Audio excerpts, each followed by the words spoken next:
Fish on First has partnered with About the Fans to launch a merchandise collection. Rep the FOF logo in more Marlins-inspired apparel. Find it all at aboutthefans.com. Enter coupon code FOF10 at checkout to get 10% off your order. FOF10 for a 10% discount. This is Griffin Conan. This is Xavier Edwards. This is Liam Hicks. This is Dave Myers, and you're watching Fish on First live.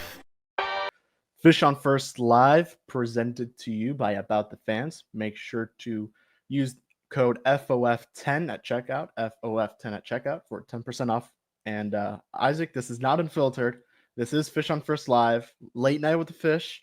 Marlins and Angels begin a 3-game set. Sandy Alcantara takes them out tonight. How are we doing? I know it's been a little crazy week for us, but finally able to get a good day and time to do this. And I'm glad we're back. We missed the last one, so we had to definitely get one in this week. Yeah, no guest. It's a Friday night live from Miami. The Marlins are in Anaheim, as you mentioned. The Anaheim Angels, which we'll get into in a little bit, they are riding a 7-game winning streak. They're no joke right now. So we'll get into that in a little bit. Sandy Alcantara will have his hands full. The Marlins are coming off I guess you can say disappointing series against the Cubs. I think all of us sort of expected them to lose 2 out of 3, and we'll sort of analyze each of those games one by one. But I guess considering that they were sort of in the third one, it just ends up being disappointing considering they lost 2 out of 3.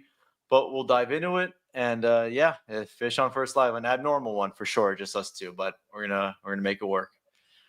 Alrighty, let's get into all 3 of these games.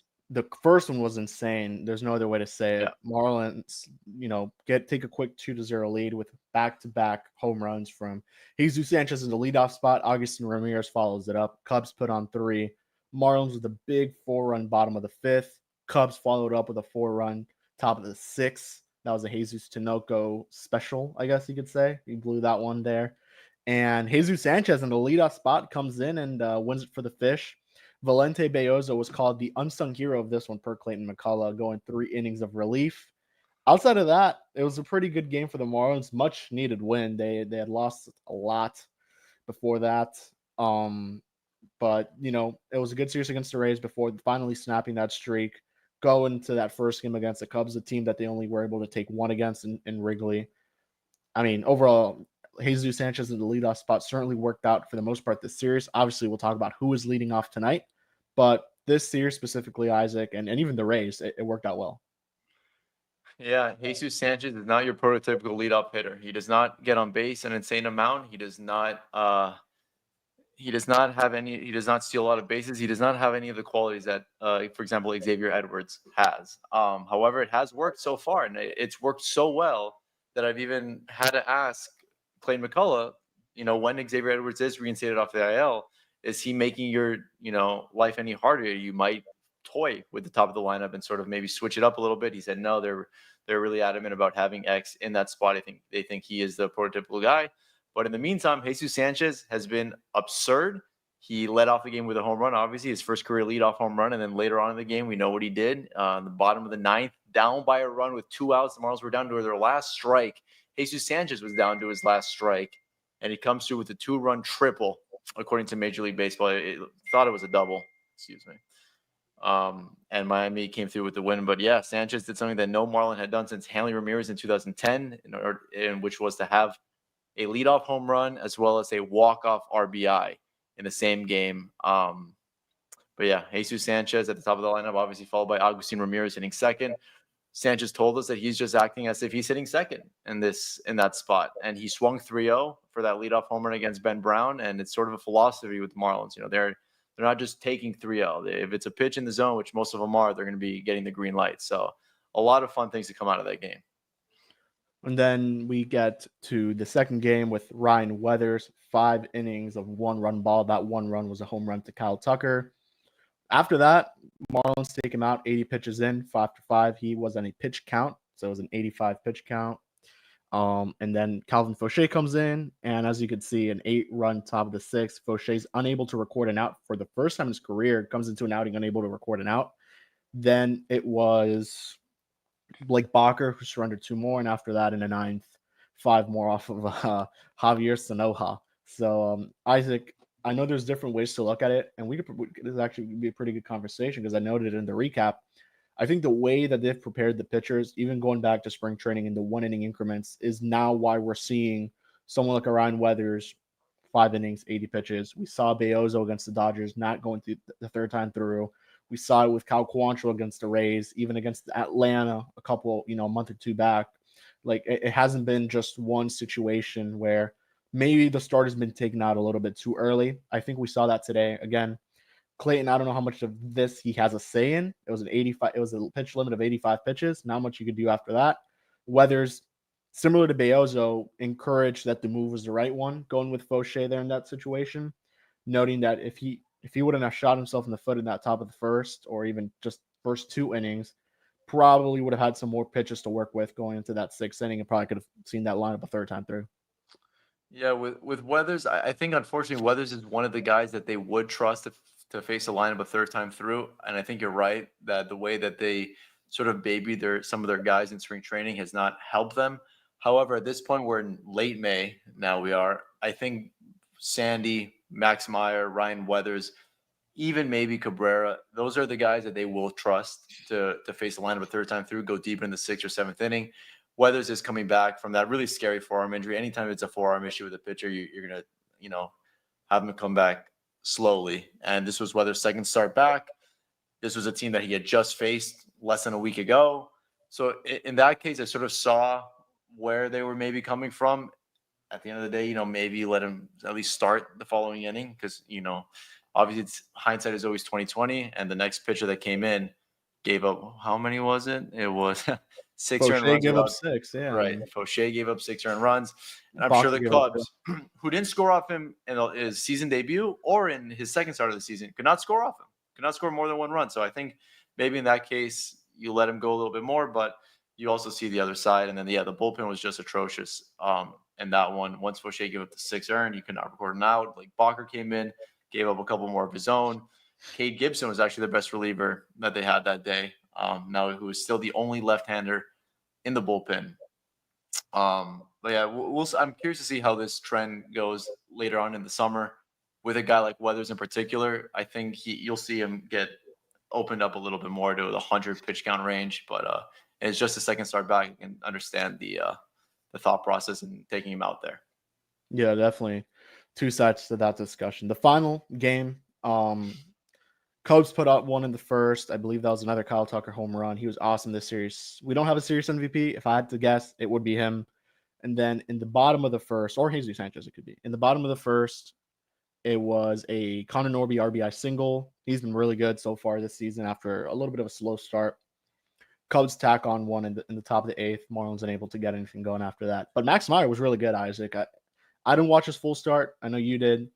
And, you could even make the case that in that top of the 8th, I think it was actually a Kyle Tucker RBI that drove in the run. And there was talk of if the Marlins with first base open should have, intentionally walked him to maybe set up something else there for the Marlins. Unfortunately, I don't think that was even asked. But overall, tough way to lose. And Marlins really unable to get anything going offensively in general off of the Cup starter.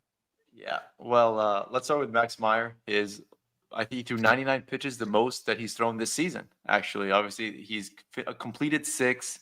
This was, let's see, 1, 2, 3, 4, 5, 6. For the 7th time, he's completed 6 innings, by far more than any other pitcher in the Marlins staff. 99 pitches, a season high, and he looked excellent. He was not relying on, getting 10, 11 double-digit strikeouts. He was pitching to contact for the most part, getting deep into the ball game, exactly what this Marlins team needed after that 14-1 deficit the day before. And then, Kyle Tucker, this guy, homered in game 2, homered in game 3, had another hit later on in game 3, and then they had the opportunity with a guy on second base. First base was open in the 6th, I believe this was. Decided to pitch to him, and Max Meyer got out of it. It was a line out to Kyle Stowers, which should have been an RBI double. Expected batting average was close to 600 on that one. And then again in the 8th, like you mentioned, Kevin, they had another opportunity to put him on. And with this lineup, it's not as easy. You do have Seiya Suzuki on deck, and then if you don't get him, you got to deal with PCA. But when you're dealing with an MVP candidate such as Kyle Tucker, you put him on base. The Marlins did not do that. He came through. Kyle Stowers bobbled the ball, run scored, and the Marlins were never going to win after that. So a little bit of a frustrating eighth inning. I think that was the most frustrating game of the month, to be honest, because your starting pitcher did the job. The Marlins could not do anything against Cade Horton all day, or against the bullpen after doing what they did against Palencia in game one. But yeah, I just don't know how you don't put Kyle Tucker on in either of those two at bats. But hey, that's why we're not managing. Exactly. So I want to talk about something that came out. I want to say during the second game of this series with Craig Mish, you tweeted it out about the possibility of Troy Johnston actually debuting for the Miami Marlins at some point. No question that this has been something that the fan base has wanted for a very long time. We know our guy Alex Carver's wanted it to happen for a very, very long time. And I mean, to be honest, Troy deserves this. Troy should be a major leaguer. He's put up the numbers, done his time, honestly, in the minor leagues, like been up there, down there since 2019. This season, slashing 269, 356, 454 with a 120 WRC plus, 14 stolen bases, 4 home runs. And then on the flip side, Matt Mervis, after such a good start to the season, really just struggling now. And it's really become a 2 outcome player with just either it's going to be a big home run or it's just going to be a strikeout. Unfortunately, we're seeing the more of the strikeout side and the lack of power. And not just we're seeing a lack of power. We're not seeing the power. Isaac, you tweeted it out. Do you think this could actually happen? Do you think Troy Johnston could be a Miami Marlin? And if he is up, he does give you some versatility. Could play left, could play first, is a more complete hitter, I think you could say. Is a safer profile offensively than Matt Mervis. And if you remember in 2023 or 2022, like these were the 2 best first basemen in minor league baseball at one point. Like these guys were really good. So it's crazy to see, some more their career paths. But Troy, more of a gap to gap guy, gives you some speed, a guy you could use in late game situations, a pinch run, if anything. Like it's a valuable player to have, and he's a lefty. So it's another lefty in the lineup. Yeah, it's funny. I was a little bit concerned when I saw Troy struggle a little bit to open the year with AAA Jacksonville. He was not getting off to a very hot start like he usually does. And this is a player that drove in 100 runs in 2023, and they did not give him a shot. Granted, it was a playoff team, and there wasn't much room. They decided to go with Yuli Gurriel. And then 2024, I was flabbergasted that he did not get a shot last year. I think regardless of how you feel about him, I know Kim Ng had real concerns about his defense, and this was the same GM that had Jorge Alfaro play left field. So it just felt he's gone the short end of the stick here, and I think it's unfair. Granted, this is a business; they don't owe him anything; they don't have to call him up. But I think that he is easily probably one of the better 26 men in your organization right now to help you in the big league club. He's not going to strike out. He's going to put the ball in play, and he's going to play a serviceable first base. And when you're pinch hitting Matt Mervis for Nick Fortes, what does that tell you about your confidence in said Mervis? So I think, like Craig said on Marlins Live, that if Matt Mervis continues to struggle, Troy Johnston's going to get a shot. And to answer your question, I would be extremely shocked if Troy Johnston does not get a shot at some point in 2025 season. Especially with De Los Santos now on the IL, and probably Troy had a better shot just given De Los Santos has really just struggled at the minor league level, striking out a lot. But man, I mean, Troy would be ideal. I mean, Matt Mervis is hitting 182 with a 666 WRC plus in 2020 and 2025, and he hasn't hit a home run since April 23rd. It's been a very long time. So he hasn't even driven a run since that same game. So not to say it's been a useless player in the lineup, but it's certainly been more of a liability.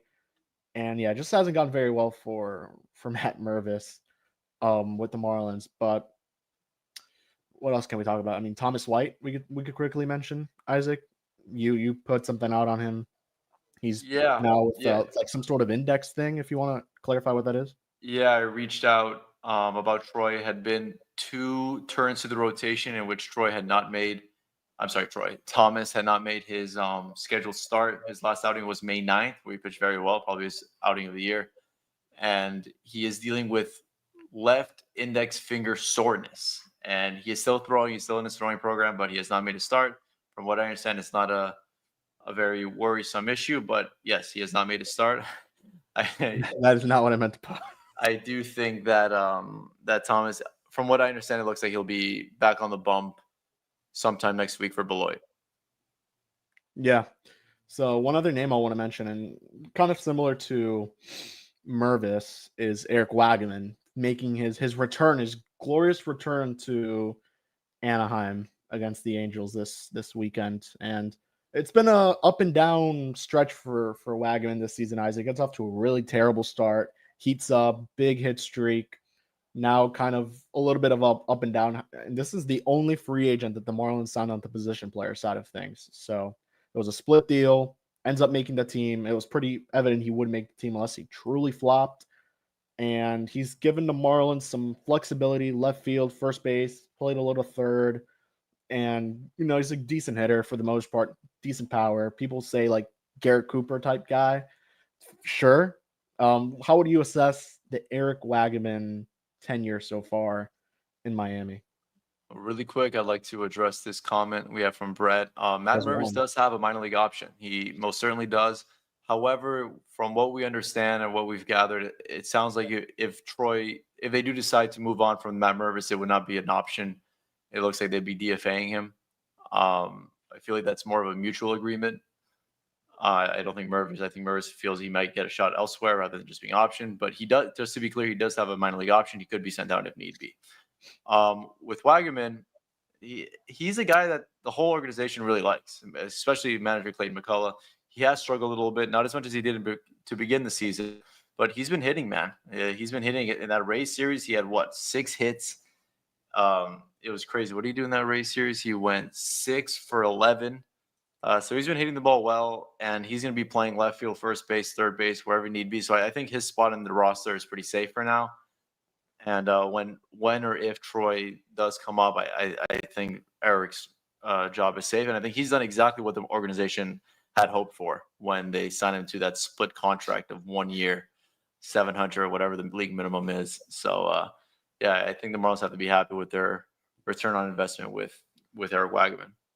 Yeah, he's a Orange County native, so kind of going home for this weekend. What else? We could probably start looking at the lineup.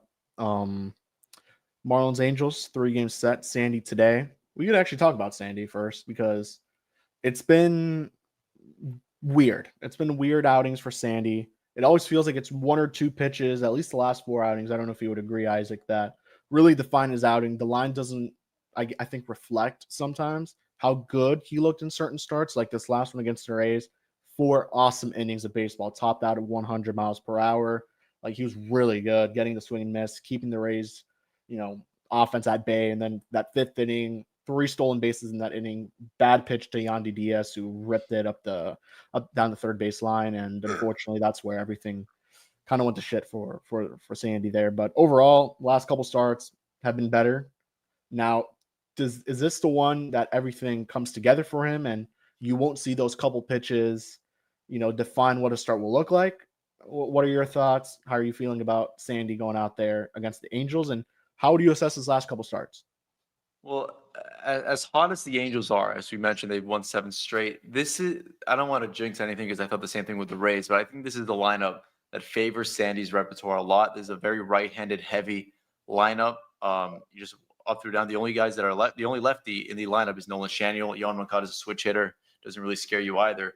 But yes, to your point, Sandy's outings have really been devalued because of that one bad inning. In that Rays game in particular, it was a little dribbler that was an infield hit that was just not his fault. And then the infield was in against Chandler Parsons, and that's the reason a couple more runs scored. And just a little bit of routine grounders that found holes, seeing eye singles that are just frustrating.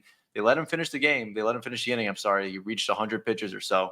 So he's stretched out. And I think that tonight it seems like a really good night for him to be able to go deep in a game, give his team a chance to win, and probably snap the Angels' winning streak, because looking at this lineup, it is so right-handed heavy. And I think that's just sort of a little bit of a break that Sandy could use. One name that pops out, old friend Jorge Soler. He's been all right this year. But to answer your question, yes, I think this is a lineup that Sandy motors through tonight. Want to look at the Marlins lineup first because, we just have to talk about who's at the top of that lineup. You had mentioned this on Twitter a couple weeks back that Clayton McCullough noted, or someone noted, that Agustin Ramirez could be someone to see some time as the leadoff hitter against left-handed pitching. Yusei Kikuchi was the first one up there. And it will be Augustin Ramirez leading off against Yusei Kikuchi at 9:38 p.m. Very weird start time, but anyways, Isaac Augustin has been awesome. I think this is a good option. Someone who could steal some bases as well. The speed is there. Gap to gap power. I mean, even if they are outs, they're loud outs. This is an ideal leadoff guy. I like this option here. I think it's a fun option. Someone who's never led off in his career anywhere at any level. So this will be interesting, but I think this is a decent option. And honestly, I'm just looking at it now. Like the sprint speed's a little lower than I thought it would be. I feel like this is a faster guy. Did I say Chandler Parsons? Simpson. Sorry Yeah, about that. you said That's so funny. My mind is everywhere. Chandler Simpson, fastest guy in the game. Augustine Ramirez, when that was mentioned to me by Clayton McCullough, I was really, and then I was just concerned because he does get on base. He does not swing at bad pitches. He's got some power, which you like. But I just couldn't think of a comparison. It'd be like if the Marlins let off Dan Uggler, like someone of that profile who got on base a little bit, had power. And then I'm realizing that these guys in leadoff position, like Jesus Sanchez, even Xavier Edwards, they're getting a lot of opportunities with runners in scoring position, which is sort of not what you expect from leadoff guys, right? You have them be the table setters and then being driven in. But these leadoff guys in the middle innings and the late innings are getting a lot of opportunities. And the whole point of leading off is you want to get your best player as many at-bats as possible. Look at Bryce Harper. Look at Kyle Schwarber. A lot of those guys are leading off, even though they're not prototypical leadoff hitters. And with Ramirez, I think only against lefties. I don't see him leading up against righties ever, especially when Xavier Edwards comes back. I think you're going to see him for the most part while he's here. But yeah, I can see the appeal because it sort of weakens a little bit the bottom half of the top of your lineup, because then you got Wagman behind him and Otto Lopez hitting third tonight in particular. Then you got Norby and Stowers. This is a lefty lineup. Obviously, the only left-hander in the lineup is Stowers and Sanchi. Sanchi down all the way in the eighth hole. So I don't know. I would kind of like to see maybe a Ramirez Sanchez 1-2, even though it's a lefty. But to answer your question, yeah, Ramirez at the leadoff spot is it's an interesting one. I wouldn't be surprised if he goes yard. I think I called it in the group chat that he's going to go yard to lead off the game tonight. Someone I want to talk about, and he's in the lineup there at the DH. It's Logan O'Hoppe. He's been awesome this season for the Angels. Mm-hmm. Remember, he was acquired in that trade from the Phillies. It was a 1-for-1 swap for Brandon Marsh. I got to think that the Angels have won this trade. I know Hoppe's been dealing with some injuries, but he's in there. And Isaac, he's been a fun watch. He has a 864 OPS, 14 homers, 29 driven in. Doesn't get on base a lot, but it's more of a power profiling. I mean, the Angels have themselves their catcher of the future here with O'Hoppe, and just similar to the Marlins, they have a pretty decent catching situation with Travis d'Arnaud and Logan O'Hoppe. Yeah, it's an envious one for sure. O'Hoppe has, like you mentioned, been getting on base, hitting for power, and he's one of the better catchers or offensive-minded catchers in Major League Baseball. Ever since he debuted in 2022 with the Angels, like you mentioned, he was part of that trade. I did not think he was going to hit the way he has, and it was a little bit of a learning curve for him in that 2022 debut season. He only played in a few games, but since then, in 2024 was pretty much his breakout season, though he performed better in 2023. Played in 136 games and had 470 at-bats, and he played as well as any catcher in baseball. So, yeah, that's going to be a name to watch for sure tonight. One name I want to mention, and I'm trying to pull up the photo now, and many probably forgot he was still playing baseball, and that's Tim Anderson. He is on the Los Angeles Angels. I think people forget that. He was playing almost every day for them, too, at one point. Not in the lineup today, because obviously you have Zach Neto in there, but maybe gets a game in or two. Isaac, TA has not been good. Like, he's been somehow better than his time with the Marlins. But when I say better, I mean he has a 41 OPS plus. He's hitting 200 just at the Mendoza line. Still hasn't hit a home run. It's been now 2 seasons. He has yet to hit a homer.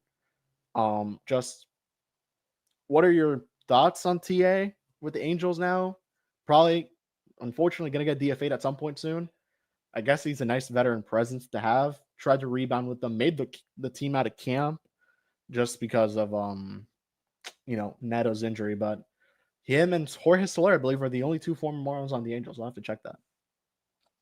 Yeah, I honestly was surprised because he has played a considerable amount. He's played in, let me see this, he's played in 30 games. Obviously, he hasn't started every single one of those games, but he is getting considerable playing time for someone that is so blatantly cooked offensively and defensively that it's hard to imagine a team like the Angels that are, not a great team, but they're not playing poorly either. It's just amazing to see him getting this much playing time. He had a 2-hit game the other day in Sacramento facing the Athletics a couple days ago. And like you mentioned, the slug is just absolutely gone from his toolbox. He's not hitting for any power whatsoever. He has a total of 3 extra base hits on the season in 80 at bats. That's good for a 230 slugging percentage. He's a nice guy. We covered him last year, but I don't see how he still has a major. I was shocked when the Angels signed him to a minor league deal, and I'm shocked that he's played this much. He's lasted into late May on the active roster. Angels pitcher tonight is Yusei Kikuchi, 3.50 ERA. Been all right. Marlins have been pretty good against left-handed pitching, I want to say, more or less. But anyone else in the Angels lineup that stands out to you, Isaac? Anyone on the pitching side for them that stands out to you overall as we begin to wrap up here? No, I mean, the only guys that have any history against Kikuchi are Fortes and Norby. Each of them are 1-for-2, actually. But on the other side, there is some history against Sandy Alcantara, and a big part of that is Travis d'Arnaud. D'Arnaud, 2-for-6 with a home run against Sandy with a couple of walks. He's got by far the best numbers against Sandy. Soler has faced him once. He's 1-for-7. And that lineup, Taylor Ward had a big game the other day. So other than that, El Cubano Gigante, he's the only other guy. The local kid, Norland Shaniel, always good to see him play well. And it's going to be like I said, I like this lineup. It's a talented lineup, but I like this lineup for Sandy to navigate through today. Another local guy, Zach Neto, who started the season injured. He's been awesome for them this season through 31 games, a 150 OPS plus. He already has 8 homers, 19 RBIs, over 341 on base. Like, I think this was the Jacob Berry draft. Marlins took Jacob Berry. He's in AAA. Somehow heating up again. Jacob Berry on that little Linsanity run that he usually makes, Isaac. But crazy to think that the Marlins could have had Zach Neto, and this probably would have been their shortstop of the future, and probably leading off for the Marlins every day, just like Xavier Edwards with a little bit more pop. Yeah, it's unfortunate. It's easy to Monday morning quarterback, but it's oh boy, we can be here all day. We look at who they could have drafted in almost every single year of the DJ Spilick era, especially the Connor Scott draft. Well, that wasn't DJ Spilick in his defense, but you could have had a Logan Gilbert. They could have had so many guys. But anyway. Alrighty, let's do prediction time. It's only a 2-man prediction time, but shorter stream, only 2 of us. I think we covered almost everything, so I think we're good there. And let me cue up the video. This is prediction time. I don't want to toot my own horn here, but I'm really good at this. Alrighty, it's a 3-game set. It'll be Sandy today. Tomorrow, I want to say it's Cal Quantrill, and then the final game is Edward Cabrera against Yusei Kikuchi, Jose Soriano, and Kyle Hendricks. Alrighty, let me cue up the music. Way to go. Put that up a little bit there. Okay, Isaac, you're up. All right. I think that Miami's going to get off the schneid and take 2 out of 3. And I think that Sandy Alcantara is going to navigate through this right-handed heavy Angels lineup and get himself his first 7-inning start of the season. Alrighty. That's not what I wanted to do. Okay. Alrighty. I'm going to go with the Marlins taking 2 out of 3. And my series MVP is going to be Otto Lopez. He had a nice series against the Rays. Good against the Cubs. Just got off the IL. Let's see how it goes with Mr. Otto Lopez. And yeah, I mean, it's going to be a lot better. So we will wrap it up here, Isaac. 30 minutes on the dot. Make sure to send in your predictions. Those are open on fishonfirst.com. Make sure to follow our coverage. I'll take the recap tonight. Isaac, I think you're taking it tomorrow. And then obviously Mr. Louis Adio Weiss on Sunday. And make sure to follow some social media, subscribe, and all that good stuff.